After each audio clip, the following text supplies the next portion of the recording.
All right, so let's jump into this. Today we're looking at the whisper in the Crimson Cathedral. Now this is a really important interlude, kind of like the quiet before the storm, tucked between the absolute chaos of Part 4 and the huge finale coming in Part 5.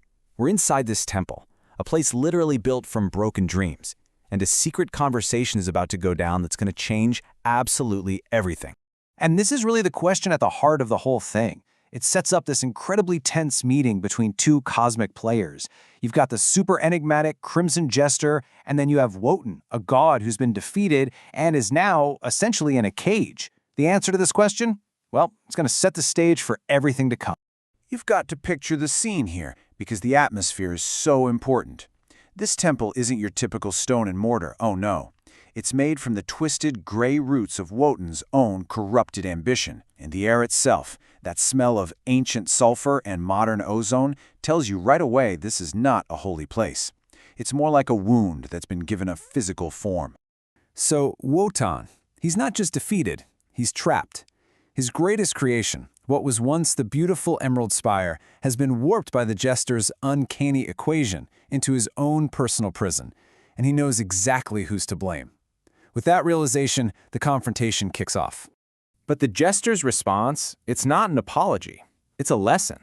Actually, it's the first of 4 parables, and each one is a little sneak peek, a foreshadowing of what's coming in the final conflict. This first one, it's called the Sower of Salt. The Jester starts by basically saying, I see you, Wotan. I know you see this place as a ruin, and you're mourning everything you've lost. But then he immediately flips the script. This isn't just about failure. No, this is the first lesson in a much, much darker kind of wisdom. And the core of this first parable is this just terrifying philosophy, the perfection of stagnation. The argument is that all pain comes from ambition, from growth, from this constant need for becoming. And the only cure? A peace so total that nothing can live, which means, of course, that nothing can suffer. It's peace through total oblivion. And right here, the Jester connects the dots. This whole parable, this sower of salt, it's a metaphor for the Red Judges. They're on their way, and they're going to offer Wotan this exact choice. Keep fighting and suffering for existence, or just give in and accept the sterile, dead peace of their salted earth. It's a challenge to his very being. Well, Wotan is having none of that. He completely rejects this idea, and his defiance basically prompts the Jester to move on to his second lesson, a parable about a totally different kind of trap called the spider's twilight web. Wotan's comeback here is just immense. He doesn't just reject the salt. He defines himself as something way more powerful, a force that literally devours gravity. And with that, he flips the whole thing back on the Jester, questioning his loyalties and introducing the main characters for the next story, the spider and the star. Okay, so this next story is like a little tragedy in 4 parts. You have the star. It represents all that vibrant, burning life, and it gets tired, so it seeks rest, and lets the spider, who is the spirit of gravity, wrap it up in silk. But that promise of peace, it's a total lie. The second the star stops moving, stops its dance, its fire just goes out. It stops being a star and becomes just a cold, dead rock.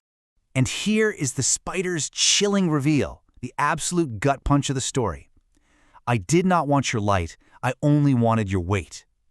The spirit of gravity was never interested in the star's brilliance or its fire. It just wanted its substance, its mass, to turn it into something inert. It's a massive warning against the temptation to just stop when you were born to burn.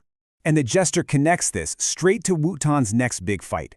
That twilight web is out there and it's waiting for him.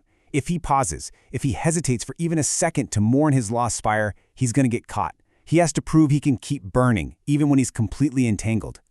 But Wotan insists he's not alone in this fight. He's got allies. And this prompts the Jester's third and, maybe his most profound lesson. This one is really about the nature of Wotan's own internal struggles. So Wotan defends his crew, the laugh, which is Zarathustra, and the wound, the Nazarene. He's saying, hey, these guys aren't just rocks waiting to be caught.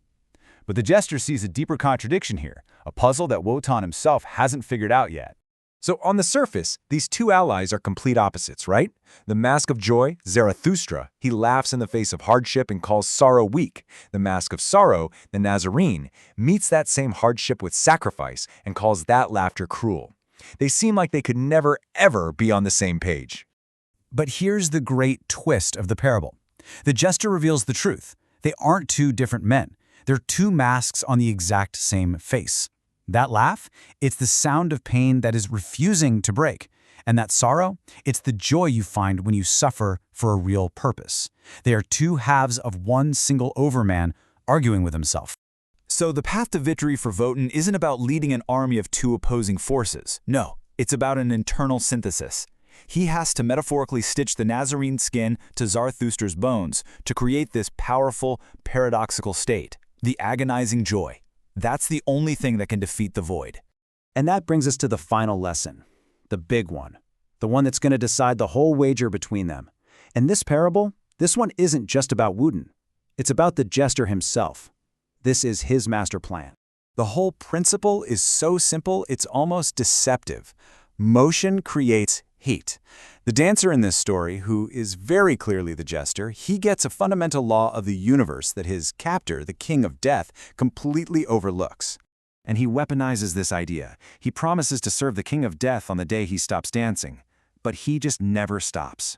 He dances faster and faster and faster, until his own motion becomes this self-consuming fire, melting the very cage that was meant to hold him.